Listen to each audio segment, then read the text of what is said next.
Brought to you by Williams. We make clean energy happen.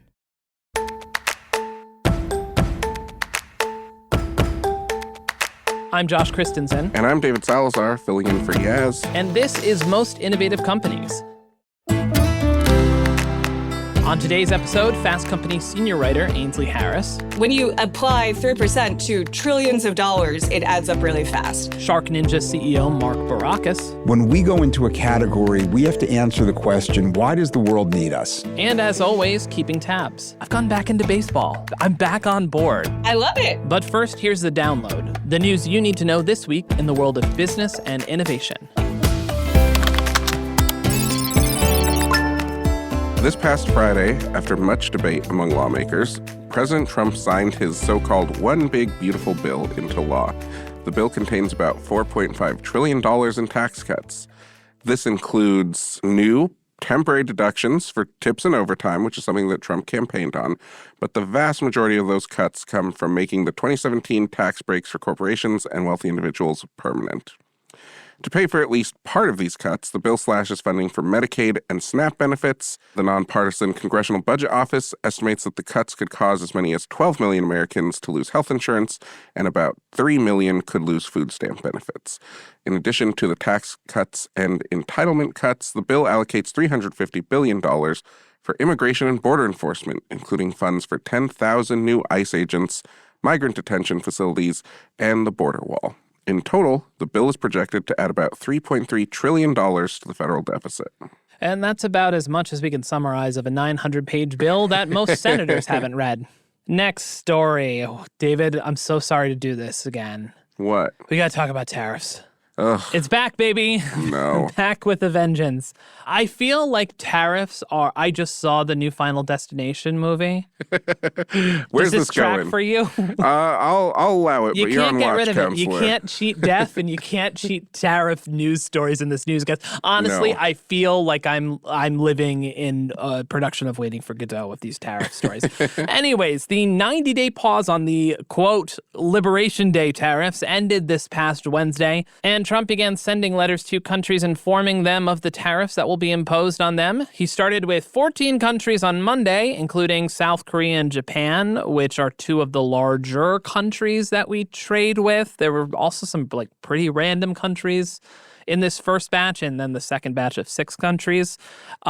Just catching strays. Whatever became of the Penguin Island? Oh, I don't know. Are they still paying tariffs? Are those penguins still giving their 10%? Anyways, these countries will be subject to tariffs ranging from 25 to 40%.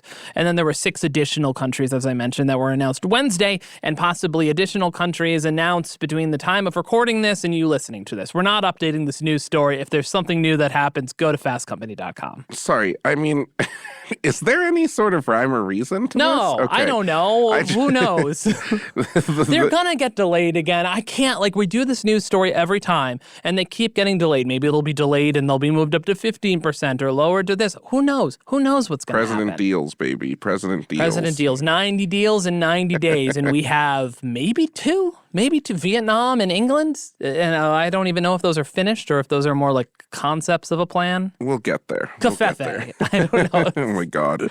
All right. In a new court filing, the IRS says that churches and other houses of worship may endorse political candidates to their congregations without losing their status as tax-exempt organizations. The filing, which is meant to end a lawsuit against the IRS brought by 2 churches in Texas and a National Religious Broadcasters Association, ends a 70-year precedent set by an amendment in the U.S. tax code called the Johnson Amendment. The amendment prohibits nonprofits, including churches, from endorsing politicians, lest their tax-exempt status be revoked. It's worth noting that The Times, which broke the story, says that there's essentially a formalizing of the unwritten way that the IRS enforces this rule for congregations individually. That is true. It's also worth noting that the Johnson Amendment, hysterical name for an amendment. Not bad. Next, in a slow housing market that saw sales drop to a near 30-year low in 2024, one kind of buyer can still afford to pony up the cash. Real estate investors now make up nearly 27% of all homes sold in the first 3 months of 2025. That is according to a report by Batch Data, a real estate data provider. Persistent elevated mortgage rates and high home prices have kept many traditional home buyers out of the market. As a result, homes are still on the market for longer and creating a high housing inventory. This turns out to be a perfect recipe for investors who can bypass high mortgage rates by either tapping their own home equity or paying all in cash. Strange, this didn't make it into any of the chapters of abundance. I haven't read that because it's not worth my time. I read it. I don't know. It's worth a read. I feel like if I'm going to make abundance jokes, I should have at least read the abundance book. Not worth it. We're going to die eventually, Josh. You got to bring back tariffs. It's now my turn to bring back a gift that keeps on giving. Elon Musk is back in the news. After President Trump's one big beautiful bill, second mention, was signed into law last Friday, Musk announced the creation of a new political party, the America Party. It's no secret that Musk opposed the president's bill due to the trillions it's expected to add to the national deficit, but he's also pretty unclear on what the America Party's whole deal will be. As a result of his return to politics not so long after he said he was retiring, Tesla and its investors freaked out. Tesla shares tanked in pre-market trading over the holiday weekend by as much as 7.6%. How, on a scale of the Innovation Party to the Forward Party, how well do you think the America Party is going to do? I'd say they'll do as well as the Know-Nothings, but that might just be because I think that's the most apt name. Yeah, I think that works pretty well. And finally, we're going to keep on the Elon Musk corner. Linda Yaccarino announced Wednesday that she would step down as CEO of X, Elon Musk's social media company, formerly called Twitter, as we're all just insisting on calling this X, I guess. Yaccarino had served as the company's CEO since May 2023, a few months after Musk's purchase of Twitter, and frequently defended Musk on the site. She was just his reply guy. This departure comes days after an update to Grok, X's AI chatbot, that led to the chatbot praising Hitler? It actually called itself Mecha Hitler, I believe. It called itself Mecha Hitler. I, mercifully missed this discourse as it was happening. But I've been catching up on it today, and boy, wow. they had to shut it down over the weekend. Yeah, right? It's pretty rough. So the two events may be entirely underrated. I think there was a spokesperson for the company who said that Linda Yaccarino's departure was in the works for at least the last week, but I like to think that these two are related. But nonetheless, Mecha Hitler, Linda Yaccarino stepping down, and the Tesla share news that we just talked about hasn't been a great week for Musk. I'd say it's been one of his better weeks. And that's the news you need to know today. So, David, what is your credit card number, security code, and expiration date? Attention all epic Fortnite gamers. John Wick is trapped and needs your parents' credit card number and the 3 digits on the back. Okay, no, serious question now. Do you have a loyalty rewards credit card that you swear by? Are you a big miles guy? Are you a frequent flyer miles, like an Amex, Delta? I wish I could be an Amex guy. No, I don't really. My credit card use is purely utilitarian. Okay, yeah, that's fair. I'm an Amex guy. I don't have a good Amex. Still. I have a lower level, but I get miles. I love miles are great. I love the miles on the card, but I am nowhere near the sort of points collector that are out there. Like, of the people that are point stackers, right? Yeah, and I actually saw from, was it the Times? I don't know who it was, wrote a story about how extreme couponers are now turning to being points people. That makes so much sense to me. And every time I think about this, I just think about coupon clippers. Although I feel like in the zeitgeist, coupon clippers are all soccer moms?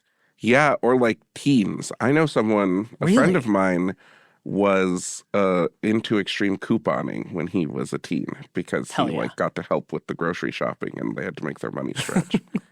I used to work as a cashier in the mid-aughts, and I gotta tell you, rewards program cards are just it's a godsend not having to actually scan all of those coupons and deal with all those coupon people. It's just all on a card. You scan the card, every single coupon gets knocked out. But now people are just collecting points, and it's become the new coupons. Well, we're talking about this because today, in the next segment that you're going to hear, we're talking about Bilt Rewards, which if you don't know what that is, you're going to hear all about it. But it's fair to say that everybody loves a loyalty program, or maybe just everybody's joined a lot of them. According to a 2024 Boston Consulting Group report, the average U.S. consumer belongs to more than 15 programs. That's a lot of Kohl's Cash. The more programs consumers join, the less loyal they tend to be, with few exceptions, including credit cards. So, in such a crowded market, how has Bilt, the credit card payments and rewards platform, managed to stand out? Unlike other platforms, Bilt lets its consumers earn rewards through rent payments. Fast Company senior writer Ainsley Harris recently profiled Bilt and its founder, Ankur Jain. So I invited Ainsley back on the show to discuss the company's growth and if it's, get ready for this one, David, built to last. Boo. All right, that was pretty good. Okay, here's my conversation with Ainsley.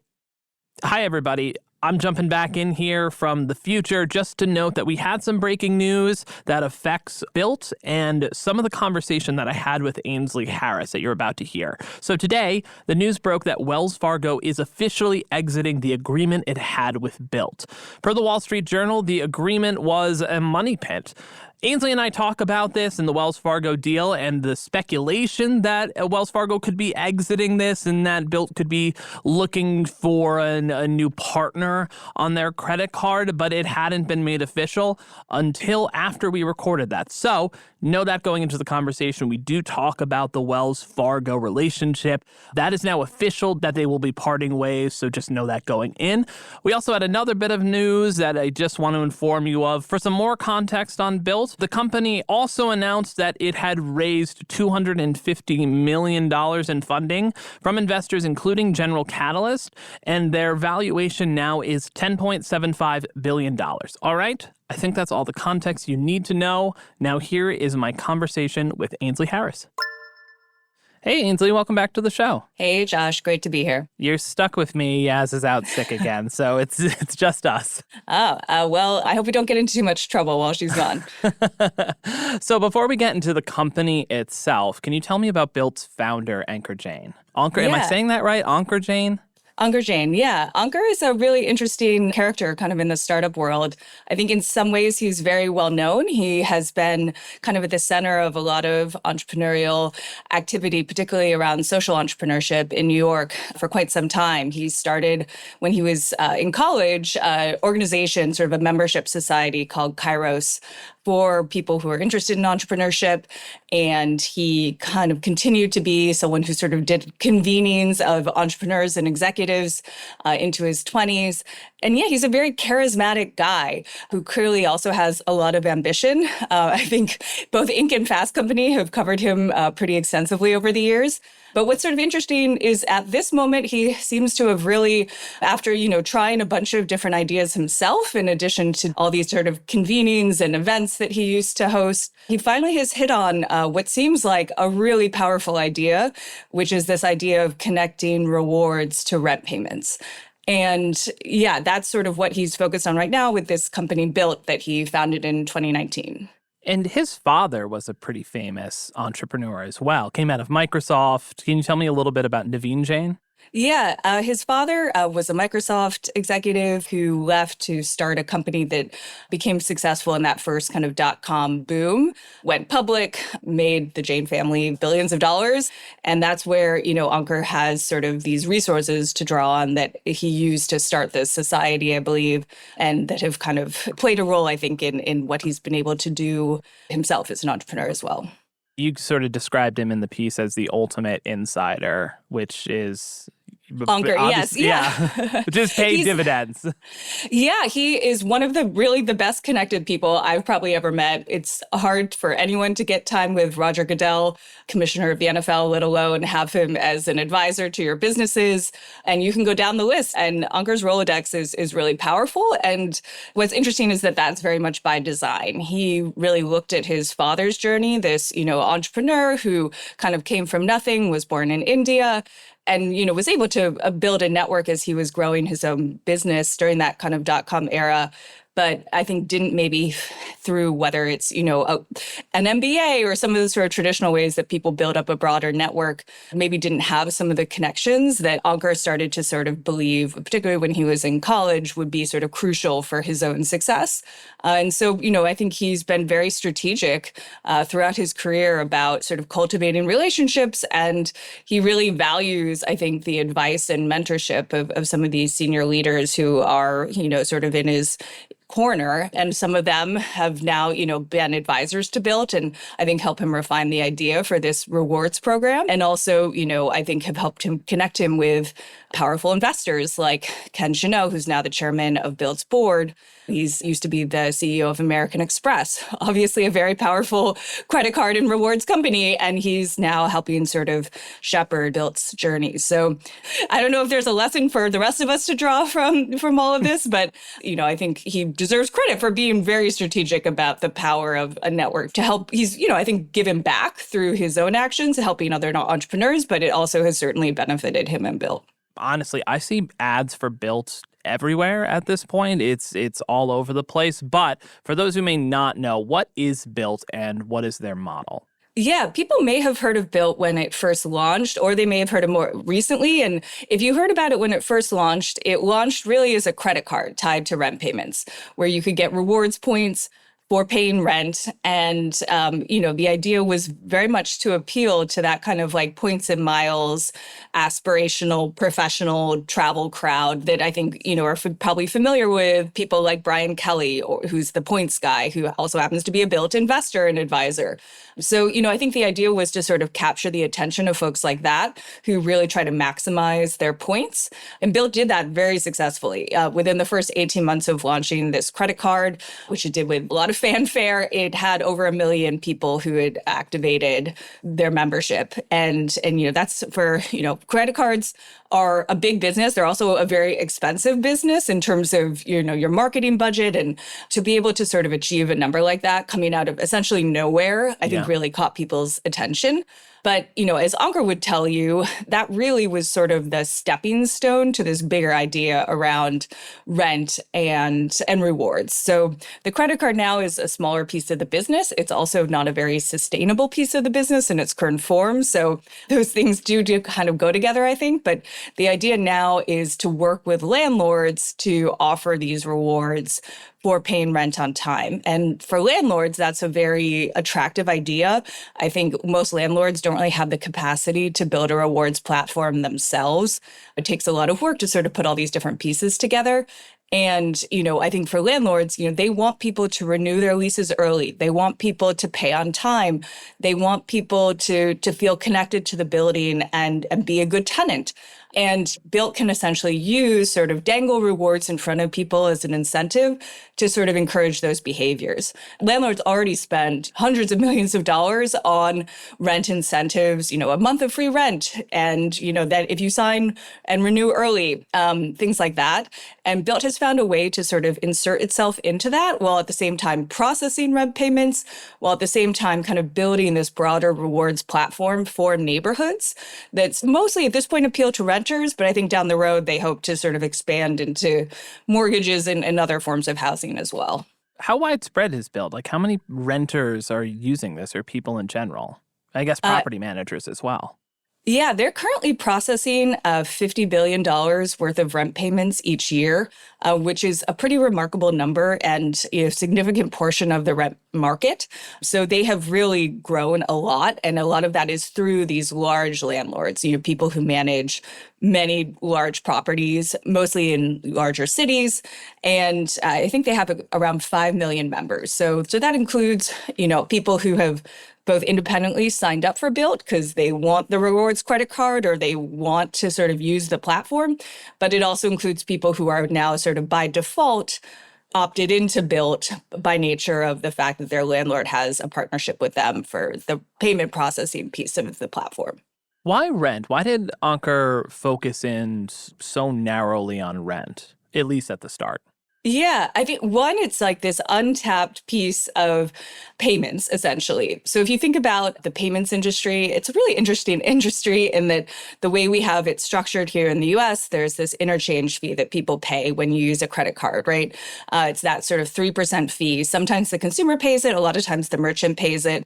And that money gets divided up between a lot of different players who take like little tiny cuts of it for doing different things. Maybe you're sort of the security piece. Maybe you're the actual sort of infrastructure that, moves the money in some way. Maybe you're some sort of verification. So there are all these different people with different roles in that payment infrastructure. And that 3%, it might sound like a small percentage, but when you apply 3% to trillions of dollars, it adds up really fast. I have to admit, every bit of information I learn about Bilt makes me uneasy. I don't know. I think this is just a mental hurdle that a lot of people are facing. The idea of putting my rent on a credit card, and I know there's other parts of the business now, just inherently makes me worried that now I'm just going to start to rack up huge amounts of debt on a credit card that's then going to start accruing lots of interest, and I'm just going to fall apart financially. Is that something that they're grappling with? It seems like enough people are jumping on board where that's not a huge deal, but I mentally can't get over that hurdle.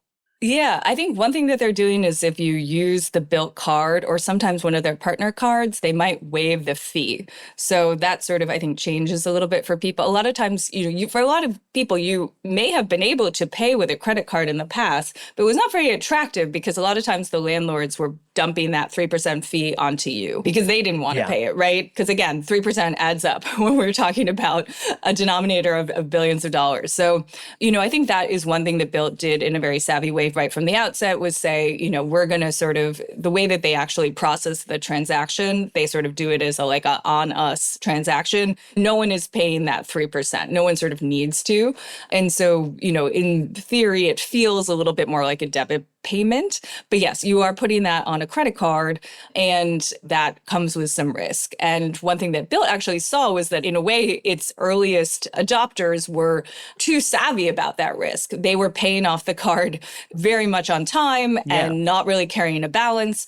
And that was showing in some ways that I think people are actually capable of sort of managing this risk and using a credit card effectively to pay for rent. But it was actually quite bad if you're a credit card company because you want people to carry balances to some extent. Yeah, which leads us into the Wells Fargo piece of all of this, because it seems like there's a piece that's good for the property managers. There's a piece that's good for the consumer, for the rent payer. Wells Fargo who is their card issuer, doesn't seem to be making out in that relationship, maybe. Frank, can you speak a little bit to that? Yeah, there was some Wall Street Journal reporting from, I think, last summer that suggested that Wells Fargo was definitely losing a lot of money each month on this card.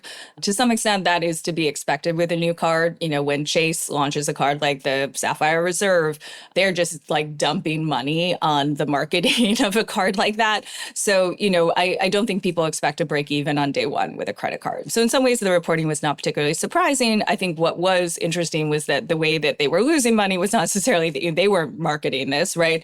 It was in the behavior of the card adopters was not sort of what they had expected to see. And that was obviously, posing a problem for them. Bilt's contract with Wells Fargo expires, I think, in 2029. And sort of the word on the street that I was hearing is that they are not interested in renewing that contract. And, who knows what will happen? 2029 is still a ways away. So Bilt has some time to sort of figure out what it wants to do, same with Wells.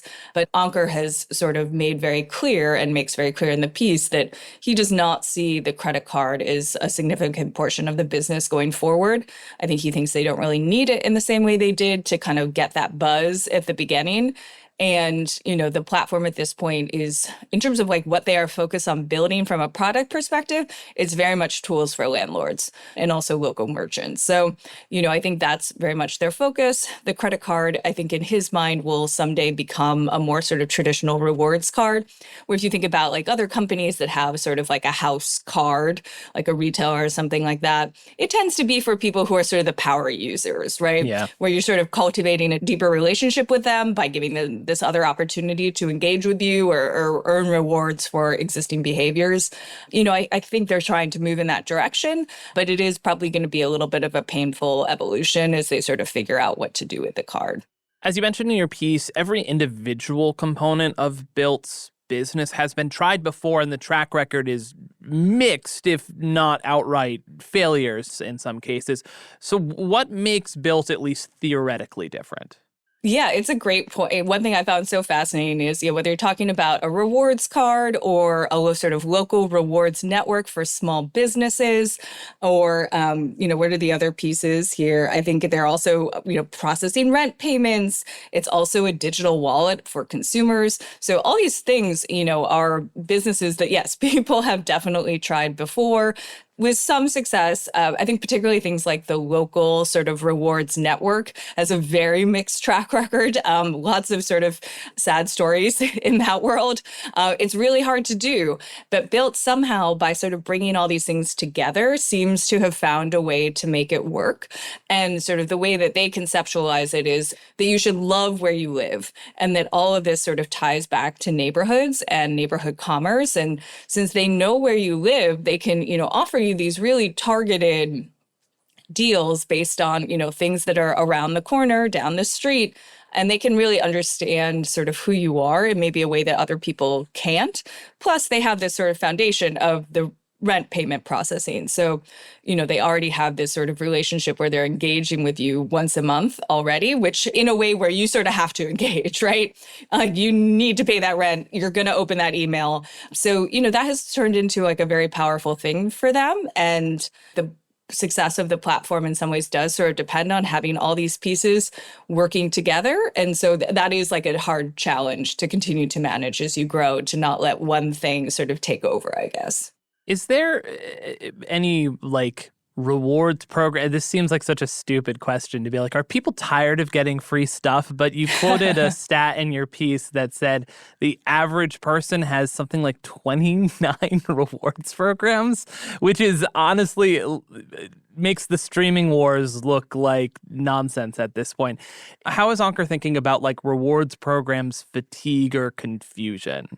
So many people are signed up for so many rewards programs, your coffee shop down the street, Starbucks, retailers, you name it. And I think there is a sense of fatigue that people have. And in some ways, I would guess that's a double-edged sword for Bilt, because on the one hand, people are kind of sick of loyalty programs. And I think research shows that their expectations of them are growing. So if you don't deliver, they walk, right? And that is a real challenge for particularly credit card companies who are trying to sort of capture people's attention. They need to really make those rewards meaningful. And the move in the industry is to try to basically make meaningful sort of targeted to the individual. So what you value, Josh, may not be what I value. If they can figure out how to really understand me, that's going to be a much more profitable path for them rather than offering everyone the same incredibly generous rewards. So I think, people are trying to figure that out. And so for Bilt, yes, it's very competitive. There are lots of programs. You really have to offer value. At the same time, people are just sort of sick of having to manage so many. And so one of the things that Bilt does that is, potentially going to really work out for them, though this is still, I think TBD, is that they are essentially sort of like this umbrella rewards program where, they connect to local commerce in such a way that when I went to Walgreens, where I am signed up for the rewards program, once I had opened a Bilt account, Walgreens gave me points for buying something, and Bilt sort of mirrored that transaction and also gave me points.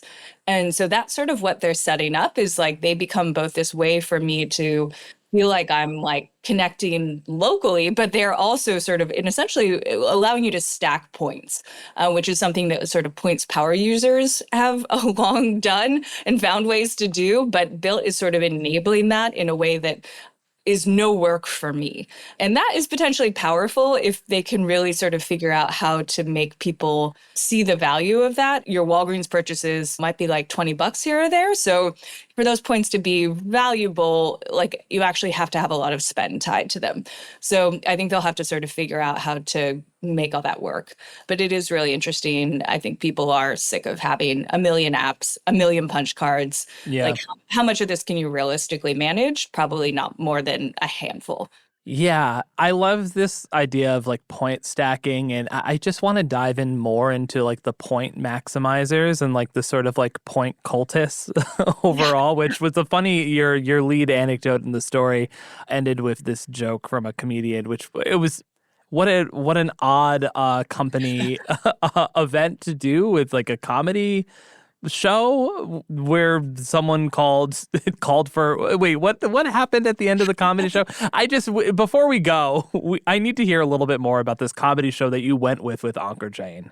Yeah, they have been doing these comedy shows. I think one thing that makes Ankur different than other leaders in the credit card rewards world is that he doesn't act like a old school financial institution, right? And his favorite thing to do, he's like an extreme extrovert. He really loves gathering people. And so, I think in a way that's both true to him and true to the Bilt brand that he sort of has established is this idea of bringing people together. And it's not as serious as, JP Morgan Chase, right? And so comedy shows have become this sort of signature event that Bilt offers, and you can use your Bilt points to buy the ticket. You can also just buy a ticket, but they open up access to people and kind of bill it as like a neighborhood event. Was everyone who was at this show, living around the corner? Probably not. They were just sort of New Yorkers who are Bilt members. But we went to this show in the Flatiron District, and there were, I think, half a dozen comedians.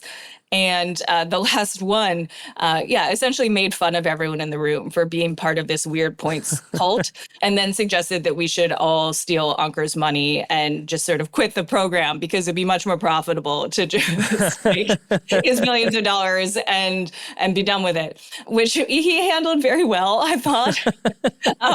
Definitely some, sort of awkward laughter, that kind of like shock of like, did he really say that? But yeah, I think it's really interesting. I cannot think of another credit card or, rewards company or real estate company. It's very hard to think of any company in the sort of categories that Bilt touches that would host sort of raunchy comedy shows, right? It's just not like on brand for them.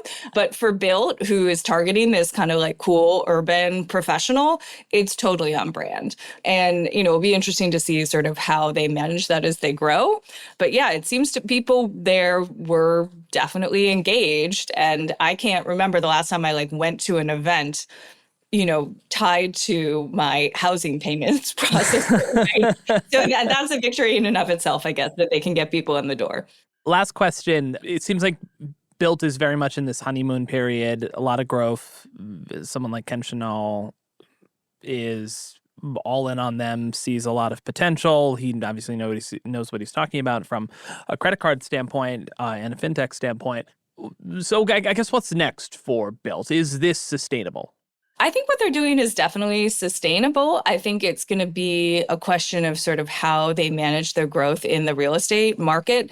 They have, been able to win over a lot of these big landlords that manage huge sets of properties. And the good news in a way for them is that, a lot of sort of big families, big organizations control a huge amount of the rental market. So if you can capture essentially all of those players and make them feel like it's comfortable to all be using the same rewards platform, which so far they have been able to do, I think they could do incredibly well. A huge portion of the market is, smaller kind of like mom and pop landlords.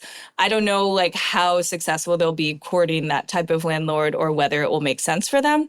But in a way, I would say they're sort of success right now, at least, really hinges on their ability to make these landlords feel like it's okay and actually really a good idea to all be using the same platform for rewards, which the ones I spoke to, were actually really excited about that. The comparison they made was to something like the One World Alliance that airlines have, where they sort of have joined forces to, it's like not every airline covers every single route. So it's very helpful to sort of all be part of the same rewards program where the points can transfer, because then you're able to sort of keep people in your ecosystem and feel connected in a way that is helpful to you.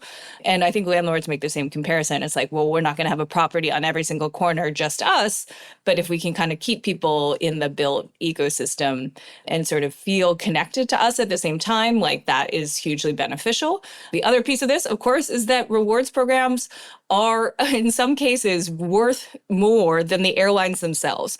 So the airlines' rewards programs are so profitable, such a big piece of their business, that in some cases the business would have a negative valuation if it weren't for these programs. So, I think the real estate companies see that and their eyes kind of bulge with excitement.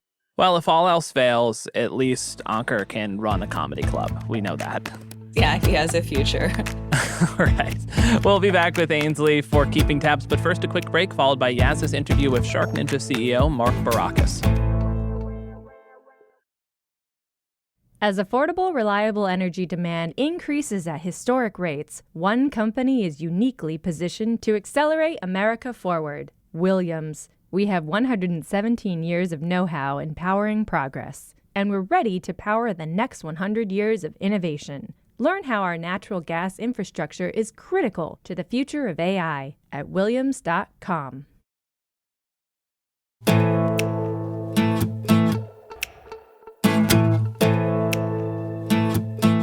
Perhaps you've purchased a Ninja blender or a hair product, which some call a Dyson dupe, made by Shark. What you may not realize is that they're made by the same company, SharkNinja, who made our most innovative companies list this year. The company and its 1,100-person global design and engineering team has become one of the most sophisticated manufacturers of domestic appliances on the planet. SharkNinja more than doubled its product portfolio in 2024 as part of a massive brand expansion, involving categories ranging from outdoor gear to beauty to home. Yaz interviewed CEO and co-founder Mark Barrocas about how the company keeps creating innovative products and how they managed to double their assortment in such a short amount of time. So SharkNinja's been expanding its product portfolio. I know it was like a vacuum company beforehand. Then you started releasing hair products. Tell me about the products and sort of product categories that the company has expanded to, and also why. Yeah. Well, it starts with, where do we get our innovation from? And the innovation comes from identifying known or unknown consumer problems. You could be a consumer products company and you could build your product roadmap off of a core technology. And if you do that, it will lead you just in the places that core technology is applicable to. Our core technology is, we want to find the next consumer problem. And so we think there's an endless number of consumer problems to be able to solve, which is why over the last 17 years, we've gone into 37 different product categories. I mean, if you're inside of SharkNinja, we're focused on any given day on making robots, on skincare, on outdoor cooking, on hair care, on cleaning, on air purification, on fans. So I guess that's what I mean. Like, do you have somebody coming to you and being like, I want to curl my hair and also I need a slushy machine? You know what I mean? Like, what? Well, look, we have a team of consumer insights researchers that are constantly looking at online reviews, negative sentiment, social media sentiment. We have people that are in consumer homes every day. They're in restaurants, they're in commercial environments, and we're constantly mining the next problems to be able to solve. On any given quarter, we will run things called hack weeks, where we'll set up a team of 8 to 10 people and we'll have them go and hack on a particular problem or idea that they have. And that could range from the consumers doing something outside the home that they're not able to do inside of the home, like the example you just gave on the slushie. Or, the consumer might have to go to a med spa, and we can develop an LED infrared cryo mask for them to be able to do it at home. So we're looking at kind of constantly, how do we find things either that the consumer is doing out of home that they can do in home, or that there's a problem or an unmet need with something that the consumer has in their home? That makes sense. Kind of.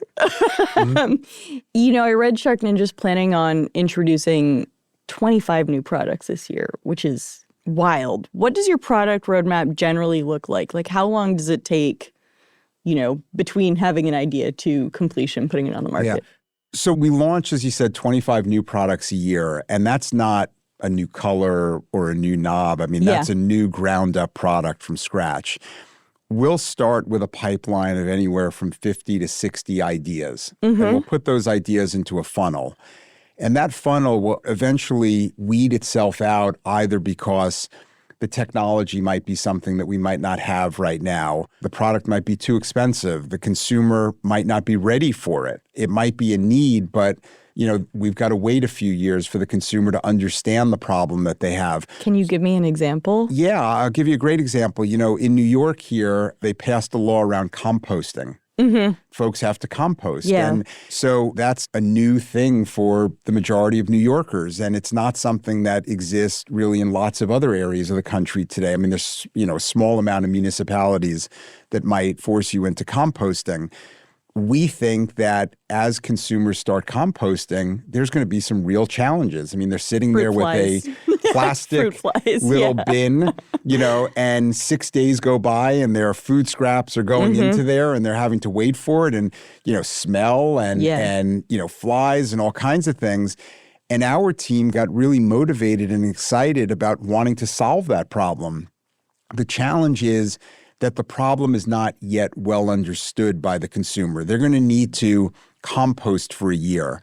It's going to have to get beyond just New York. It's going to have to get to a lot more municipalities to be able to do. So it might be something that is a great idea. We might be too early on the cycle for it right now. And maybe as we get into 26 and 27, we pull it back out of the roadmap and say, now's the time where the consumer kind of will really be able to listen to this story. What's an example of a product that you wanted to make, but maybe the tech isn't there, as you just mentioned? There's a lot. I mean, we've looked at lots of different categories. We recently got into the outdoor space. People thought of us as SharkNinja goes anywhere in the home. Well, we went into outdoor cooking a number of years ago, and then from outdoor cooking, we went into coolers, and then we went into indoor-outdoor fans, and we're going to launch other products in the second half of this year in the outdoor space. We think outdoors is an incredible market for us. But we've looked at things like lawn care, where we've said, listen, we do believe there are lots of unmet needs in that lawn care space. But from a technology standpoint right now, we don't have a solution that the world needs us. And I think that's a really important point to recognize. When we go into a category, we have to answer the question, why does the world need us? Why does the consumer need us? Are we doing it cheaper? We don't think that's the answer. Are we bringing something to the consumer that they're not able to get anywhere else? If we can't answer that question, then it's not a category for us to expand into. And we just have to keep trying. And there have been cases where we've tried for many years and failed over and over again until we finally hit on something that we said, okay, this is now a product that we think really brings something to the consumer that they're not getting from something else that they can buy. And I apologize. I interrupted you when you were describing the sort of timeline for product innovation. Yeah. So look, it could be as fast as a year. We just launched our first FDA-approved product, the Shark Cryo Glow Mask. That was a product that took 2.5 years, for us to develop. So if there's core technology that we have, anywhere from 12 to 15, 16 months, we think we can bring that to market. If it's completely new ground-up technology, we think that 2.5 years is about the time for us to be able to do that. Is the same team of engineers engineering all of these products across categories, or how does that work within the organization? So we have 1,300 engineers around the globe. They're based in Boston, London, and in Asia. And I think one of the exciting things about being an engineer and working at SharkNinja is that you can find your next job at SharkNinja. I mean, many companies that are only making one category of products, that's it. If you want to work on something else, you have to go to another company. If you're an engineer that's working on hair care and you're interested in thinking about outdoor cooking, you can go on the outdoor cooking team. You know, you can switch to the robotics team. You can switch to the slushy team or the air fryer team or the air purifier team. So I think what's exciting is that we have a lot of movement of engineers. We have engineers that have moved from Boston to London or London to Boston or London to Asia. So we're constantly cross-pollinating ideas across the global engineering teams, but it's not even just the scale and the number of engineers, it's the different skill sets and competencies. I mean, there's mechanical engineers, electrical, software, mechatronics, app IoT, and it's kind of bringing all of those pieces together to bring as much technology as possible into a product that could sell for, on average, $199 to $239. Well, speaking of keeping costs low, how have you been affected by tariffs? Yeah, look, I mean, that process started for us way back in the first Trump administration when tariffs went into effect back 5 years ago. 35% of our products were tariffed at that time coming into the United States at 25% tariff. So, you know, prior to that, 100% of our production was made in China. 4.5 years ago, we started making our first product outside of China.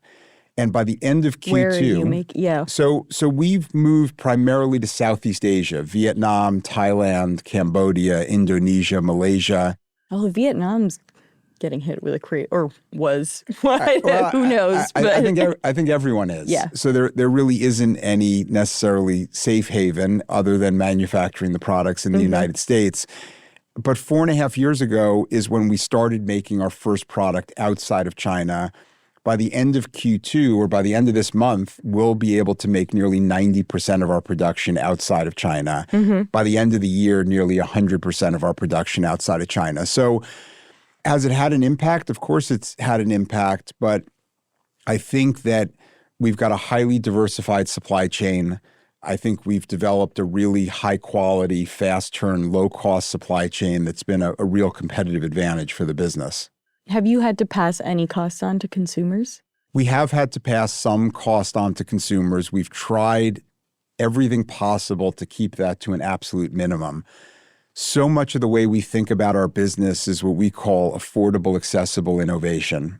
We really want to make products for what we call almost everyone. I mean, you could buy a Ninja product for $49. You could buy one for $999. You could buy a Shark product for $59 or buy one for $899. I mean, I think what's so core to the Shark or Ninja brands is you could be a Walmart shopper and be a SharkNinja consumer. You could be a Sephora shopper and be a SharkNinja consumer. I don't think there's another brand out there that has as large a socioeconomic group of consumers or as large a demographic group of consumers. I mean, there's high school kids doing TikToks about our products. There's 50-year-old men going on to Instagram and talking about our outdoor cooking products or our robots and kind of everyone in between. Now, don't kill me for this next question, but I especially think of sort of the transition between home cleaning devices like vacuums and hair care. And I think at least on TikTok, there's widely a perception that SharkNinja is kind of an affordable dupe for Dyson. I actually think that's probably helped you sell quite a few units, but I am curious how you think about that. In every industry, a brand has to find their white space in the market. I think for us, that white space is, as I said, market-leading performance, great quality, and great value. I think that the products that we bring to market are much more versatile. I think, you bring up our hair care business. We looked at products in the market and we saw that products were really single-use products. Yeah. You had to buy a hairdryer, you had to buy a styler, you had to buy a brush. We don't think the consumer wants to have 4 different products to be able to do their hair. We saw that unmet need and we developed a product called the Shark Flex Style. And the Shark Flex Style started out, as a hairdryer. in this kind of 7 position. And then we said, well, what if it could flex up and could then become a styler? And you could put onto that styler a curler, a brush, all kinds of other accessories on it. What we found is what consumers said is rather than the 4 items that I have to use a dryer and a styler and a brush and a straightener, Shark now has a product that does it all. And I think that is what has been hallmark to our business, is that consumers see the versatility that Shark is bringing, the performance that Shark is bringing, the quality that Shark is bringing. I was on an interview 2 weeks ago with CNBC, and the reporter that was interviewing me said that, I've had my Shark vacuum forever. That's what we love to hear, is that consumers bought a product and that it lasted and stood up to everything they threw at it in their home for years at a time. And I think if you have a great experience with one of our products, you're willing to try us as you go into the next category and the next category. I think that really helped us get into the beauty business, that the consumer said, wow, Shark's now in the hair business. I had a great experience with a Shark vacuum or a Shark air purifier or a Shark steam mop. Let me now try them in hair care. They had a great experience in hair care. And now they said, wow, Shark's in skincare. Let me now try the product in skincare. And I think the Ninja brand is exactly the same thing. We've developed not one, but 2 $3 billion brands. I mean, I think that's an extraordinary thing in consumer products. I mean, consumer products, you talk about a brand that may have scaled to $400 million, $500 million. We've never acquired $1 of revenue in the company's history. We've grown all organically, and we built these 2 multi-billion-dollar brands. In terms of the sort of marketing challenge you face, you have products across a lot of categories and in a lot of different wholesale stores, right? Target and Sephora, for instance. How do you prioritize things? How do you think about different channels? Just tell me about that process. I don't think we think about different channels. I think we think about different consumers. I mean, everything starts with the consumer. In 2009, I wrote a mission statement for the company, which was positively impacting people's lives every day in every home around the world. I think in a lot of companies, you kind of take that, you put it up on the wall, and you forget about it. I think at SharkNinja, we ooze that, and everything we do is centered around, are we positively impacting the consumer? So you talk about different retailers. We sell our products in every major retailer in every major market. We're one of the most searched brands on Amazon. We have a robust direct-to-consumer business. We want to be relevant wherever the consumer chooses to shop for our products. It's our job to create disruptive innovation. It's our job to create consumer demand through viral marketing. And ultimately, it's up to the consumer to decide where they want to shop for the product, whether they want to shop at a brick and mortar store or online, or they want to go direct to consumer. We just want to be relevant wherever they choose to shop. On the marketing side, I think what's so interesting is, we were a company 16 years ago that only marketed on long-form infomercials. I mean, my partner and I at the time, we didn't have any money, and so we would run 30-minute TV infomercials. Were you in the infomercials? My partner was in the infomercials. He was a much better salesperson than I was.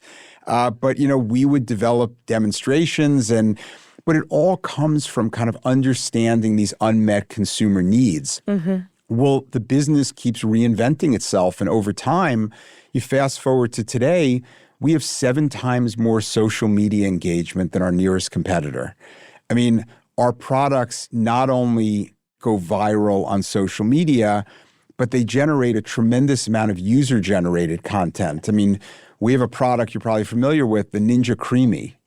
It's an at-home ice cream maker. We're dying to test it in this office. And, the Ninja Creamy, 99.5% of that content this year had nothing to do with SharkNinja. That was just consumers that bought the product, wanted to tell millions of their closest friends what was their favorite recipe or what were their best hacks on the product or whatever that might be. And so it's really exciting today to see how, when you engage the consumer and they get excited about your products, they will start generating user-generated content, to be able to amplify the message. How has generative AI changed the engineering process, for instance? Look, I think we're in the early innings of what is going to be kind of massive transformation. We have brought in about 80 different AI startup companies into our business and we've said to them, you can use SharkNinja as a canvas for your technology to develop pilots. I will say that a lot of the technology is still too early stage to commercialize. Out of those 80 companies, we probably took to pilot about 10 of them, where we felt like there is a reasonable chance of us being able to scale this technology. What kind of applications? Areas like customer service. Okay. Areas like consumer insights. I think there's tremendous opportunity in customer service and consumer insights. We have a huge call center environment. I think in the next couple of years, when you think about the 150, 170 products that SharkNinja sells, and a customer service agent to have to know the ins and outs of every single product, I think there's aspects that AI over the next few years will be able to do a much better job of troubleshooting for the consumer. Consumer insight is a great place for us to be able to think about using AI, but it's in its very early stages right now. And I think that, what it looks like a year from now is going to be different to today. And, ultimately, I think what it looks like 5 years from now is going to transform the way we do business. Now, you have a partnership with the F1 movie. You're going to the premiere tonight. I see your Xenia shoes. Tell me about it. Yeah, so we felt like F1 was a really interesting global sport, that is gaining more and more popularity. Yeah, that Netflix show really did. It really wonders. Did. It was something that, had great acceptance in Europe. Yeah. But I think really over the last few years, it's really developed a tremendous fan base in the United States. We felt like it would be a great opportunity for us to dip our toe in the water, to do it through a theatrical movie release. And so we partnered with Apple and with the producers of the movie to sponsor the car. You'll see SharkNinja on the car. It's actually the first time we've gone out and really done a large campaign marketing the brand SharkNinja. Normally, you'll see all of our advertising be either shark or ninja. Yeah. We went public on the New York Stock Exchange July of 2023, and I think it's only now that people are realizing that there's this great company behind these two brands. I can't tell you how many people still say to me, wow, I didn't realize that Shark and Ninja were made by the same company. And that company happens to be SharkNinja. And so this is really our opportunity for the first time to come out and present SharkNinja as this great company behind these amazing brands that consumers love. And you'll start to see more and more of that as we move forward. We're also exploring on a go-forward basis, what role the F1 sport can play for us in our marketing. I was going to ask, you're sponsoring the movie, but not cars on the track? So we've looked at that, and I think we've learned a lot about F1 over the last few years of just doing this. I mean, the performance, the engineering that goes into these cars. I had the opportunity to spend some time at Red Bull's headquarters in England a couple of weeks ago, and it was astounding to see this incredible team of engineers that's working so hard to shave tenths of a second off of their car to be able to gain an advantage on the racetrack. So, F1 stands for incredible performance. It's really this tremendous drive for perfection. I think it connects so well with SharkNinja and the DNA of SharkNinja. So we'll just have to see as we move forward what role it plays in our marketing. What's the next category you're dying to get into?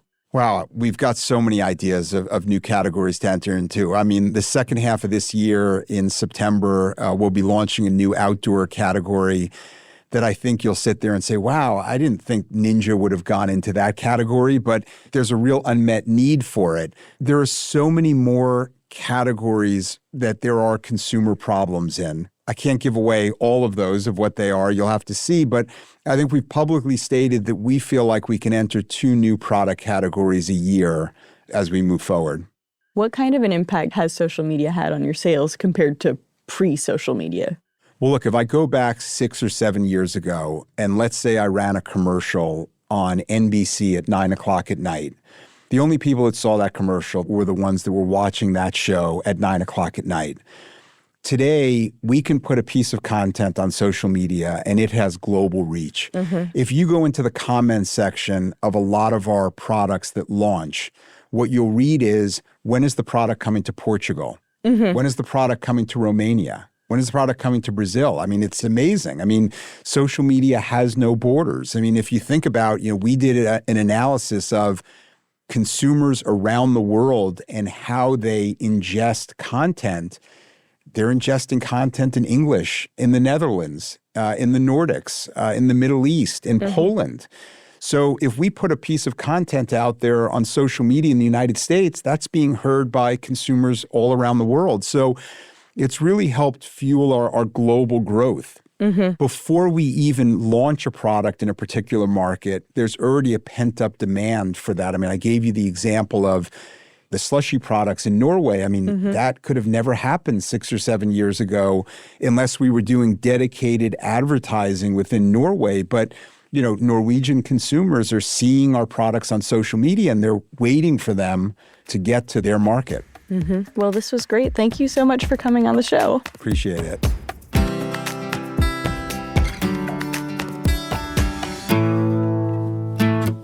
Okay, we're back with Ainsley, and it's time to wrap up the show with Keeping Tabs. This is where each one of us shares a story, trend, or piece of pop culture we're following right now. And Ainsley, since there's no Yaz, you're up first. What are you keeping tabs on? Yeah, I am keeping tabs on this whole conversation about population decline, a super fun one. Have you been abundance pilled? Is this part of the abundance discourse? Well, I guess it would be sort of a real problem for the abundance discourse. Essentially, it was a piece in the Atlantic, like a wonky piece about like how they project population decline. And essentially, the thing that was shocking to me is that they essentially assume that things don't ever drop below a certain replacement rate. And they also just assume whenever they're making these forward projections that like declines will stop. So whatever the rate is in the US right now, I think it's like around, it's like 1.9 or something like that. The UN sort of does all of its forecasts based on the assumption that, well, it's just not going to go down anymore, even though history shows us that, and other countries' examples show us that that's just not accurate. So essentially they appear to be like several decades off on all of their projections if you sort of actually look at past trends and assume that trends will continue if they are declining. So yeah, it's sort of I think we're in for some problems. And that's wild that they're just like, la, la, la, la, la, not going to change, not going to drop below this point. Yeah, working on this story related to IVF. So I've been thinking a lot about some of this stuff related to it recently. And yeah, it's always fun when you sort of realize that like all these assumptions that we make are potentially wrong. So yeah, not as happy or exciting trend particularly. But, no, that's extremely comforting. Yeah, super Whatever you think right now, probably wrong. Yes, yeah, no, exactly. You're probably wrong. Yeah. I've been spending way too much time thinking about statistics and wishing I took it in college. That is sort of my main takeaway. Oh, the amount of things as an undergrad theater major that I wish I did in college other than my major. An econ something or business, anything, communications even. I mean, the amount of money I spent in order to read Victorian novels for 4 years is like a little concerning, but yeah. Listen, sounds like a good time though. I'm going to take us into a much different direction. It's been a rough week. America's birthday was not the most cheery of weeks of news. So I'm going to talk about baseball because I loved baseball as a kid. And then I thought it was boring and I didn't watch baseball at all. I grew up a Red Sox fan. I wasn't into it. I've gone back into baseball. I'm back on board. I love it. I'm watching the Red Sox again. They've got some exciting young rookie players that I'm into. Roman Anthony, Marcelo Mayer. It's fun. Now I want to go to a ball game. You know, I wonder if you have been influenced by like the new rules. I mean, they're a few years old now at this point, but the games, we were just at a Cubs game here in Chicago. They're so much quicker. It's such a better experience. Yeah. It's so much better. It's so much better. I forget whether I watched, it was a documentary, it might have just been a 30 for 30 piece on ESPN about cricket and how they changed their rules in a way. Now, cricket games would go on for sometimes days. And often in a regular standpoint, we're talking about like full day affairs, like 8 hours, 10 hours. They changed rules so that like they have these like quick games that are like 3 hours long now, which still seems a little bit long. I'm a basketball fan. Those games are an hour 45. Sometimes a little bit longer if there's overtime. So I like a quick, fast-paced game. But yeah, baseball games are coming in at like 2 hours, 2.5 hours now. I can actually consume that and enjoy it. Yeah. It's great. I love it. Yeah. Now I'm going to go to some Mets games or something like that in New York City. So good. Go to a baseball game, everybody. Enjoy America's pastime. America, yeah. All right, that's a good place to end it. Ainsley, thanks so much for coming on the show, talking about credit cards, talking about population decline. Thank you for having me. And that's it for Most Innovative Companies.